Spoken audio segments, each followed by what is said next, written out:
hemos hecho esta convocatoria de esta sesión con el título de Fotoprotección eficaz, que inicialmente fue una sugerencia de María Luisa de Laboratorios Abenes, una persona muy conocida nuestra del Servicio de Dermatología, que nos propuso hacer una sesión que ya se había hecho en otros hospitales de España y de Valencia, con cierta aceptación, y que pretendía divulgar la forma de cómo se elige un fotoprotector, qué conocimientos básicos tenemos que tener, no solamente entre los dermatólogos, sino a nivel de usuarios y a nivel sobre todo de otras especialidades que a lo mejor puntualmente en un momento determinado necesitan también seleccionar un fotoprotector para sus pacientes.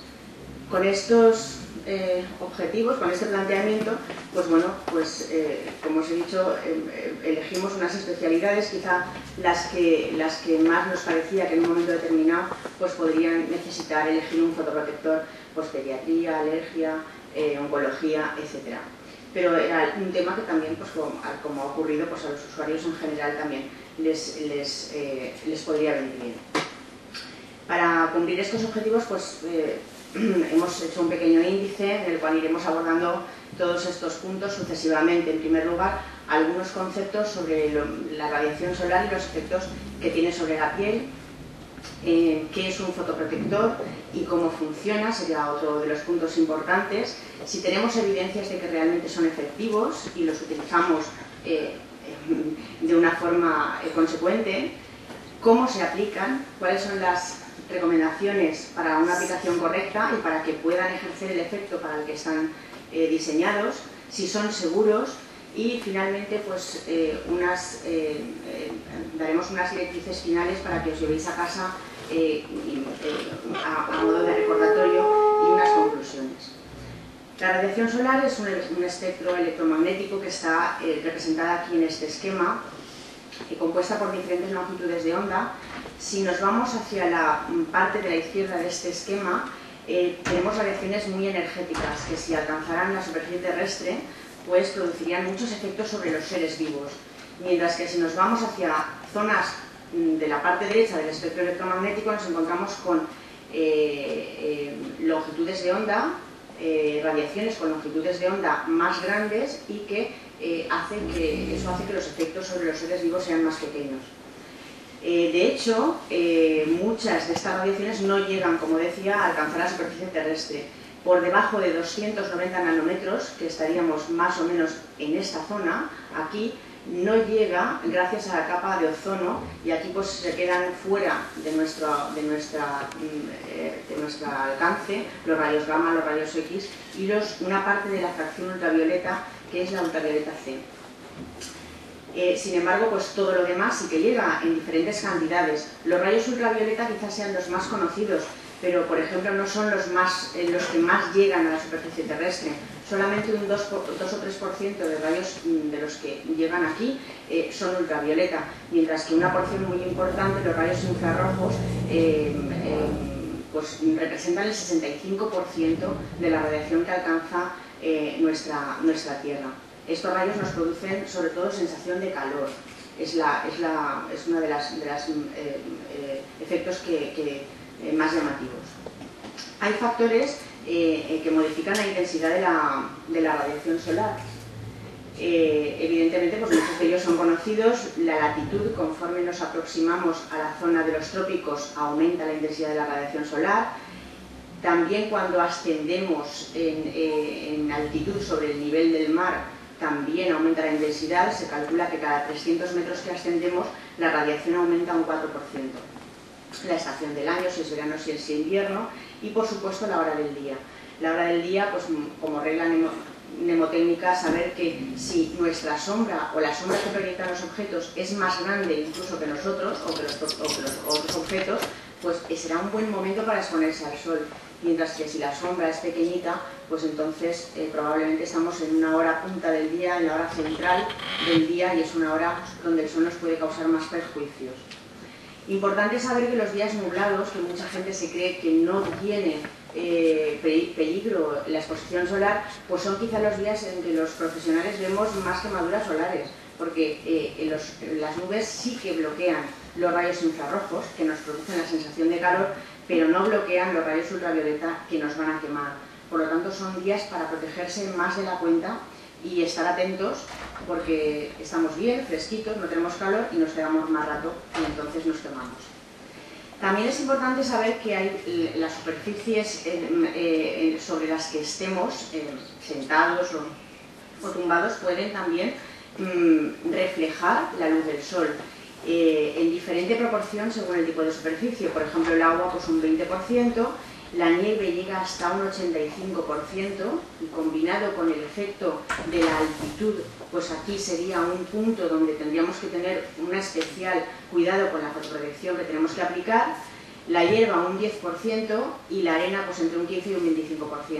Por ejemplo, esta señora o esta señorita en esta situación estaría recibiendo la luz del cielo, del sol del cielo, la que refleja el agua y la que refleja de la arena.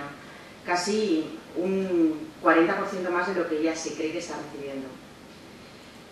Y bueno, pues hay objetos que creemos que nos protegen, pero realmente no nos protegen. Por ejemplo, los cristales, pues los cristales no dejan pasar a la radiación ultravioleta B, pero sí que dejan pasar a la radiación infrarroja y a la radiación ultravioleta A. Por lo tanto, pacientes, por ejemplo, que nosotros vemos en dermatología, pues nos cuentan que si tienen una enfermedad relacionada con el sol, y es una pregunta muy típica en nuestras policlínicas, el preguntar si a través de los cristales también se les provoca la enfermedad. Y si dicen que sí, pues ya sabemos que probablemente el espectro que provoca esa enfermedad es el de los rayos ultravioleta A. En cuanto a las sombrillas, pues también es un tema pues que todo el mundo se cree que debajo de las sombrillas está tan bien y está protegido, pero resulta que físicos de la Facultad de Física de Valencia han demostrado que aproximadamente un 34% de la radiación solar no es interceptada por la sombrilla. O sea que estamos protegidos, pues, pero no del todo. Desde hace muchísimos años, desde hace muchísimo tiempo, sabemos que el sol es vital para nuestra existencia sobre la Tierra. Prácticamente todos los seres vivos necesitan el sol y, entre otras cosas, pues nos va a favorecer la melanogénesis, el que nos pongamos morenos, y esto nos va a producir un efecto protector para los efectos nocivos del sol. O sea, esto mismo nos va a proteger de la acción solar. Nos da luz y calor, como digo, necesaria para los que se desarrollen diferentes procesos en la vida. Nos favorece la síntesis de vitamina D. Es conocido la regulación del metabolismo óseo de esta vitamina, y desde hace algunos años también hay una gran polémica en revistas dermatológicas y no dermatológicas sobre la relación beneficiosa que los niveles correctos de vitamina D pueden tener en el organismo, de tal modo que se ha visto que personas con niveles disminuidos estarían más asociados a determinados cánceres como el de mama, colon o incluso otros. Y también se ha llegado a decir que pacientes dermatológicos con cáncer cutáneo, que se supone que tienen una exposición importante y que tienen niveles de vitamina D correctos, pues el tener estos cánceres cutáneos sería como un marcador protector de otros cánceres a nivel de otras partes del organismo. Por supuesto, es un antidepresivo reconocido, la radiación solar, y también pues, lo hemos utilizado las longitudes de onda que tiene la radiación solar en ultravioleta, sobre todo, y en otros espectros como la luz visible, pues se han utilizado artificialmente para tratar a pacientes con ciertas patologías dermatológicas y a veces no dermatológicas. O sea que podemos sacar mucho provecho de este tipo de radiación. A corto plazo, sin embargo, pues tiene ya efectos negativos y un buen ejemplo de ello son las quemaduras solares, el eritema solar. Esto es una quemadura de primer grado, aunque la gente, ¿se ha quemado usted? No, solo rojito. No, rojito es una quemadura de primer grado y a partir de ahí pues las cosas pueden ser más graves. También está asociado a pigmentaciones indeseadas cuando llega el verano, cambios inmunológicos en nuestro sistema inmunitario y también, como hemos ya comentado, pues desarrollo de enfermedades relacionadas con el sol, enfermedades dermatológicas. A largo plazo, pues está claramente relacionado desde hace muchísimos años que la radiación, sobre todo ultravioleta, está relacionada con procesos de fotoenvejecimiento y fotocarcinogénesis. ¿Cómo ocurren estos procesos? ¿Cómo actúa la radiación solar sobre la piel? Bueno, pues según la longitud de onda que comentábamos en el primer esquema, cuando la longitud de onda es más pequeña, más corta, pero más energética, penetra menos profundamente en la piel, y conforme nos vamos alargando, conforme la longitud de onda se va haciendo mayor, va penetrando más profundamente. Esta interacción con la superficie cutánea hace que algunas sustancias que circulan por el torrente circulatorio, que están presentes en nuestra piel, absorban esta radiación y, no sé si veis las letras porque es que a mí me cambia el color, sí que se ve, y produzcan moléculas en estado excitado, que son muy activas, son lo que se llaman fotoproductos, y estos fotoproductos pues producirían cambios a nivel bioquímico y celular, dando lugar a una serie de respuestas cutáneas agudas y crónicas, que son las que hemos comentado antes. Hoy en día prácticamente todos estos tipos de radiación, de la luz ultravioleta B al infrarrojo, se están considerando como posibles causantes de ciertos cánceres de piel. Al principio solamente teníamos en consideración sobre todo UV y UVA, pero desde hace unos años que estas dos bandas, luz visible e infrarrojo, también se encuentran implicadas en los mecanismos patogénicos. Bueno, pues hay que poner un equilibrio, ¿no? Hay que poner en equilibrio estos efectos beneficiosos y estos efectos perjudiciales, y va a haber momentos en que tengamos que exponernos al sol, porque es bueno que lo hagamos, y va a haber momentos en que tengamos que acotar esta exposición de alguna forma. La fotoprotección está definida, hay muchas definiciones por ahí, he cogido esta, me ha parecido interesante. Es una actividad preventiva y terapéutica frente al eritema, el cáncer de piel y el fotoenvejecimiento. Incluye medidas muy variadas, evitar la exposición solar, evidentemente, aunque del todo no debemos hacerlo. Usar prendas adecuadas, y esto es un capítulo pues, muy importante, pues, si da tiempo hablaremos un poco. Usar gafas de sol y, por supuesto, usar fotoprotectores. Este es el punto en el que yo me voy a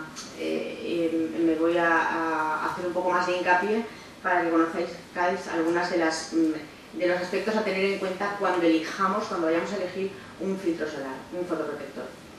Un fotoprotector es un compuesto que contiene moléculas que son capaces de absorber, reflejar o dispersar los fotones de radiación ultravioleta. ¿Qué quiere decir el factor de protección? ¿Qué quiere decir que un producto tenga factor de protección 5? Bueno, pues imaginaros, yo me expongo al sol y me quemo a los 5 minutos. Pues si me aplico un fotoprotector 5 de una forma correcta, tardaré 25 minutos en quemarme. El factor de protección multiplica el tiempo que tardamos en quemarnos por el factor de protección que nos indica en el prospecto. Y bueno, lo que nos hacen normalmente estos productos es protegernos de esto, de la quemadura solar, y en menor grado de los rayos ultravioleta A. Ahora veremos qué particularidades tiene esto que se han ido incorporando a lo largo de los años. ¿Qué le pedimos a un fotoprotector? Pues que nos proteja frente a todas las radiaciones que en este momento están implicadas en todos los procesos nocivos que produce el sol, que sea capaz de atrapar los radicales libres, que renueve nuestro ADN y que sea estable y seguro, tanto para nosotros como para el medio ambiente, porque luego estos filtros solares pues, van al agua del mar, van a muchos sitios. Hay dos tipos fundamentales de filtros tópicos, que son en un primer lugar los filtros físicos, que son pigmentos insolubles de origen mineral que actúan reflejando la radiación solar. Al reflejar la radiación solar no hay penetración a través de la piel y no pasan al organismo. Son bastante fotoestables, es decir, no se degradan por la acción de los rayos solares, y el problema que tienen es que tienen una cosmética regular. Se nota cuando los aplicamos porque absorben la luz visible y entonces los vemos. Ese es el motivo por el que se ven. Los ejemplos más importantes son el óxido de zinc y el dióxido de titanio. Desde hace unos años las casas cosméticas pues han tratado de soslayar este efecto indeseable de cosmética mediocre, vehiculizando estas partículas en lo que llaman nanopartículas, que lo que hacen es permitir que las moléculas del fotoprotector sean más pequeñitas y así que penetren en la piel. Eso hace que penetren en la piel y quizás sea un problema en algunos momentos. Ahora lo veremos. Los filtros químicos son moléculas cromóforas que son solubles y son de origen orgánico, y lo que hacen es absorber ciertas longitudes de onda de la radiación solar. Estas sí que tienen riesgo de penetración cutánea y penetran, pues sí. Se han hecho estudios con pacientes adultos, mayores, incluso niños, donde se ha visto que casi el 100% de usuarios de oxibenzona, que es un filtro solar, pues tiene trazas de este filtro en la orina, y también se han visto trazas de oxibenzona en la leche materna. Incluso investigaciones más recientes han visto que hay otros filtros solares como el octoprireno, que ahora también lo nombraremos en unos momentos. Son filtros, estos filtros químicos, que tienen una fotoestabilidad variable, es decir, se pueden transformar en otras moléculas con la acción de los rayos solares. Y bueno, aquí tenéis algunos ejemplos, y llamo la atención del octoprireno, que ya lo hemos nombrado, pero lo llamo la atención porque después también lo nombraremos. Desde hace unos años, que no sé si los que no sois dermatólogos os acordaréis, pero ha habido una gran confusión siempre de cifras, de números, de etiquetados. La verdad es que ni nosotros mismos sabíamos qué tipo de filtros estábamos recetando a nuestros pacientes, porque unos nos hablaban de un factor de protección 25, 85, 75, cada casa utilizaba una nomenclatura y no nos aclarábamos. Desde hace unos años, pues tratando de armonizar todo este jaleo, pues la Comisión Europea de Cosméticos pues ha realizado una clasificación, ha categorizado los fotoprotectores en 4 categorías. Ha tratado de definir también lo que es la eficacia mínima de un fotoprotector y ha puesto en marcha la generalización de que se utilicen unos sistemas de evaluación de los filtros solares que sean reproducibles y que estén eso estandarizados. Entonces, en este sentido, pues en este momento solamente tenemos 4 categorías de filtros solares recomendadas. A lo mejor hay otras casas comerciales que no siguen estas recomendaciones y ponen otros números, pero esto es lo que tenemos, que son fotoprotección baja, que corresponde a un índice de 2 a 6, media entre 8 y 12, alta entre 15 y 25 y muy alta entre 30 y 50. Para medir la capacidad de fotoprotección que tiene con respecto a UVB, lo que se hace es determinar la dosis eritematosa mínima mediante el método COLIPA, es un método que se llama así, y ver cuál es la relación que existe entre la dosis eritematosa mínima en un sujeto poniéndose filtro y sin ponerse filtro. Con eso se obtiene el factor de protección solar, el conocido factor de protección solar. Para determinar la efectividad de UVA se utiliza la dosis pigmentaria mínima y se hace lo mismo, ver la relación que hay entre una parte de la piel en la que hemos puesto filtro y en la que no.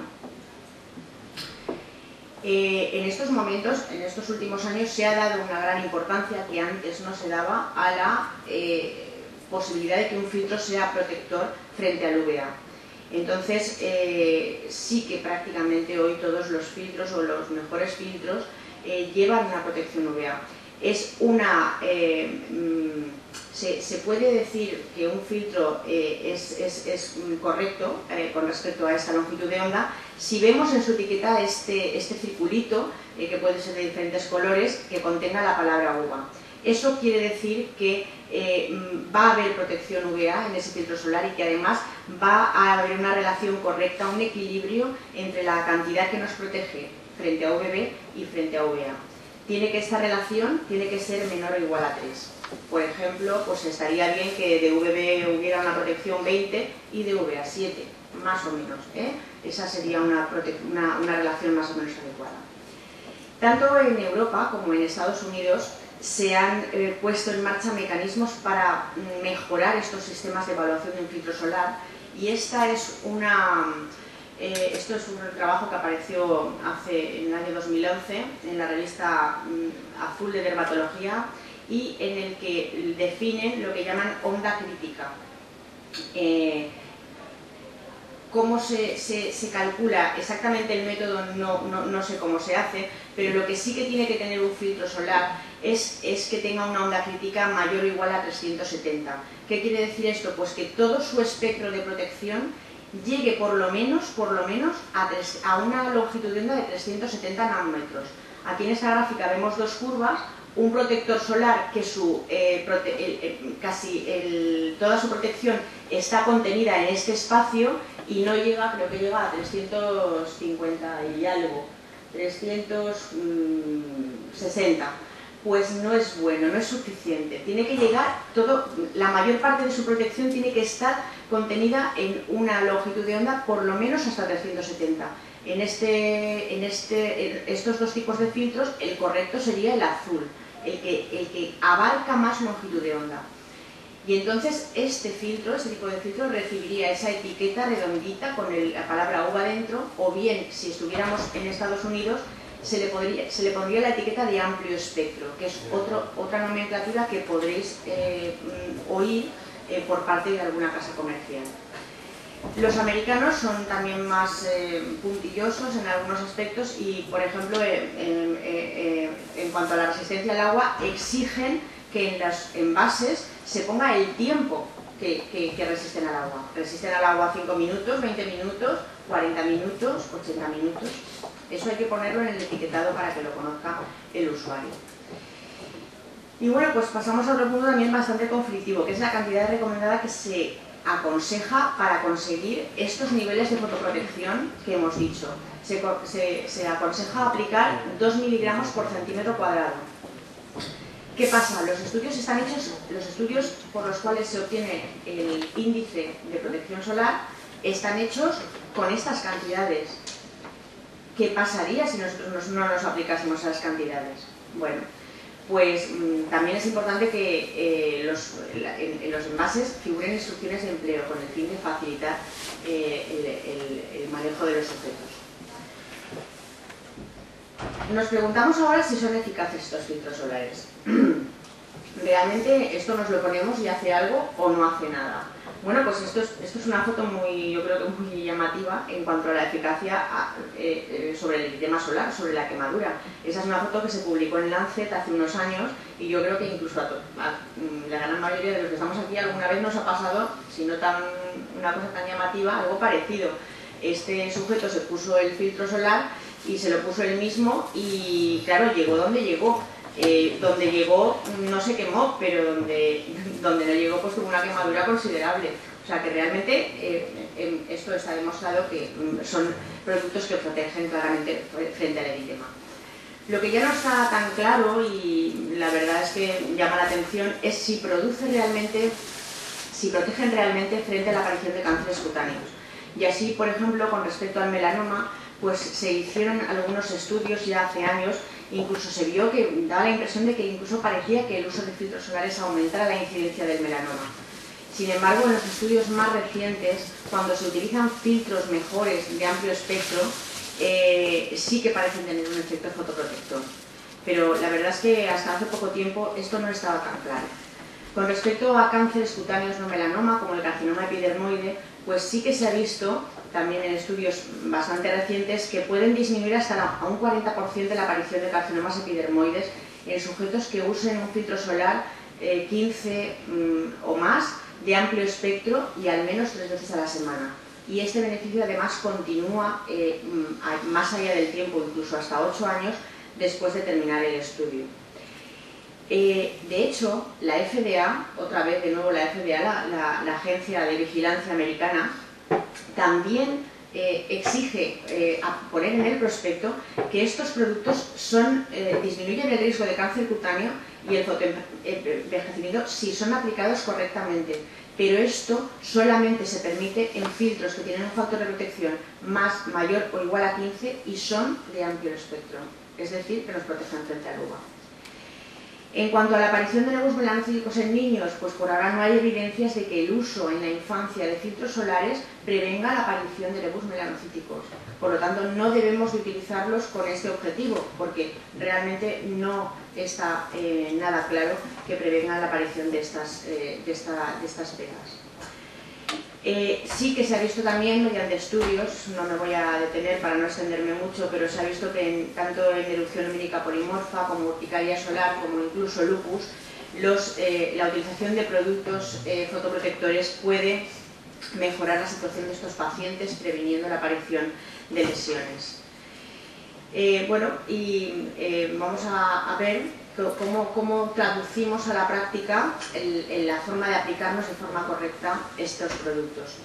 En primer lugar, no hay que aplicar el factor de protección en el lugar donde ya vayamos a exponernos al sol. Lo correcto sería aplicarlo antes de la exposición solar, en la cantidad que hemos dicho, unos 15-30 minutos antes. Usar un producto resistente al agua si hay sudoración o baño. Reaplicar el factor de protección cada 2 horas, yo la verdad me lo pregunto porque creo que personalmente no debe de haber nadie que esté expuesto directamente a la acción directa de los rayos solares durante más de 2 horas, en horas centrales del día, etc. Creo que es demasiado, pero sí que en determinadas condiciones, a lo mejor, no sé, escaladores, personas que trabajan al aire libre, requieren aplicar este filtro solar pues cada 2 horas de forma más sistemática. En los niños menores de 6 meses, pues consultar.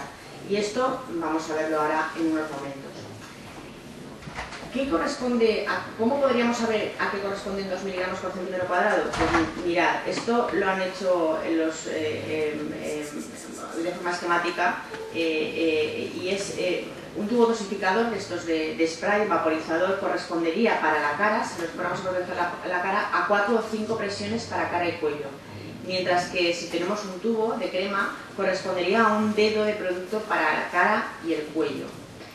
Y si tenemos que aplicarlo en el cuerpo, tendríamos que aplicar 2 dedos de producto para cada una de estas 11 zonas, de la 2 a la 11, tanto por delante como por detrás, 2 dedos de producto en cada zona. Eso, para que os hagáis una idea, aproximadamente viene a ser pues como un tubo de 30 mililitros prácticamente para cada vez que nos pongamos filtro solar en todo el cuerpo. Eso realmente no lo hace nadie.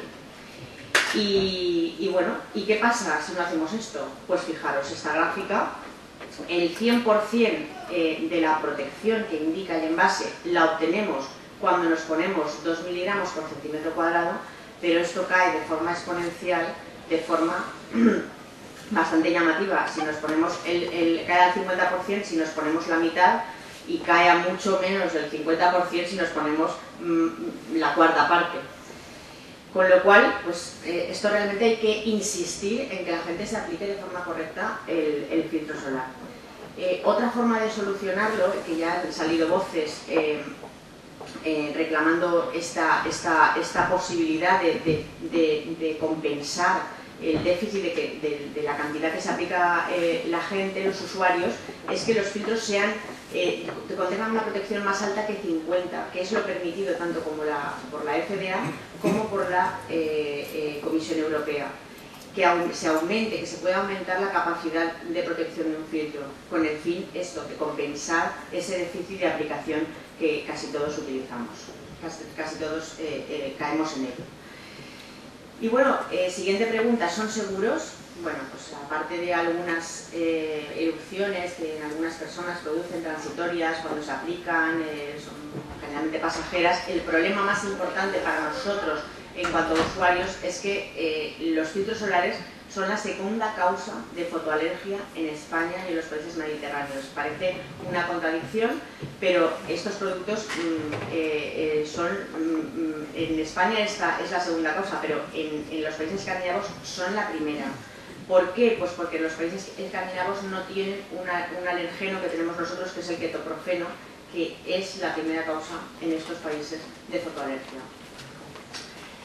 He nombrado antes el autocrileno porque es un filtro, es un producto muy bueno, es un producto que ha tenido una aceptación entre las casas comerciales muy grande, ya que es un buen filtro solar, es un buen conservante y además estabiliza a otros filtros solares. Con lo cual, pues el uso, no solamente de filtros solares, sino de otro tipo de cosméticos, pues ha aumentado una barbaridad en los últimos años. Se calcula que en España hay más de 300 productos con filtro solar que llevan autocrileno, muchísimos. Sin embargo, ya desde hace unos años, esto se publicó en el 2010, el octoplineno se ha convertido en un posible fotoalergeno y ha causado ciertas alarmas, sobre todo porque produce reacciones de contacto en niños, que algunas son graves, y en adultos también causa fotoalergia, sobre todo en sujetos que tienen fotoalergia al ketoprofeno, que precisamente es el fotoalergeno más frecuente que hemos visto en España. Los dos están en relación, o sea que esto podría ser pues, una pequeña epidemia de problemas fotoalérgicos. De hecho, nosotros publicamos o comunicamos 2 casos de alergia en 2 niñas que vimos en el mismo año. Nos llamaba la atención porque, revisando nuestros archivos, desde hacía 30 años que teníamos la unidad y solamente habíamos visto un caso de fotoalergia en una niña, un filtro solar, y en un año vimos 2 y los 2 eran al octoplineno. Por este motivo, muchas casas comerciales hoy en día os patrocinarán, os promocionarán sus productos sin octoplineno, que sepáis que es por este motivo. Quería hacer un especial hincapié en la fotoprotección en estas edades, que son motivo muchas veces de preguntas por parte de mamás, incluso de profesionales que tienen que prescribir a este grupo de edad. Lactantes, niños y también a veces las gestantes también son un motivo de preocupación. Saber que del 25 al 50% de la radiación que recibimos antes de los 60 años ocurre en la infancia.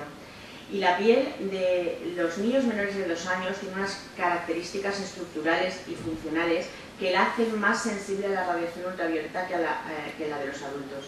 Por este motivo, no está aconsejado que estos niños tengan una exposición directa, que no sea la habitual de ir por la calle, a estas edades. No hay evidencias de que los filtros solares produzcan efectos secundarios en niños, pero ya hemos visto qué pasa con la oxibenzona, que se absorbe, y también el octoplineno, qué problemas puede crear. Luego, estos 2 componentes, por lo menos, deberíamos evitarlos en estas edades.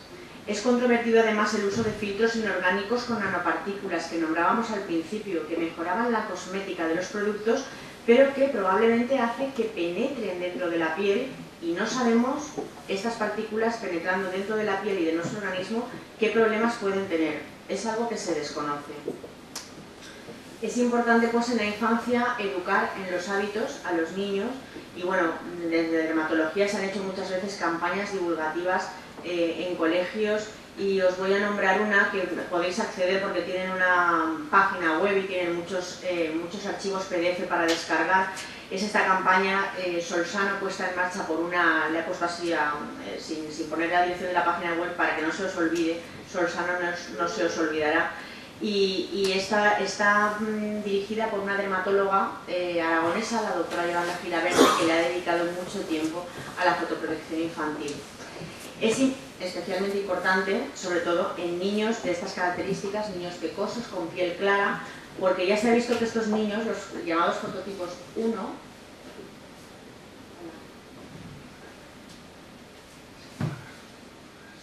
sí, yo estoy terminando ya.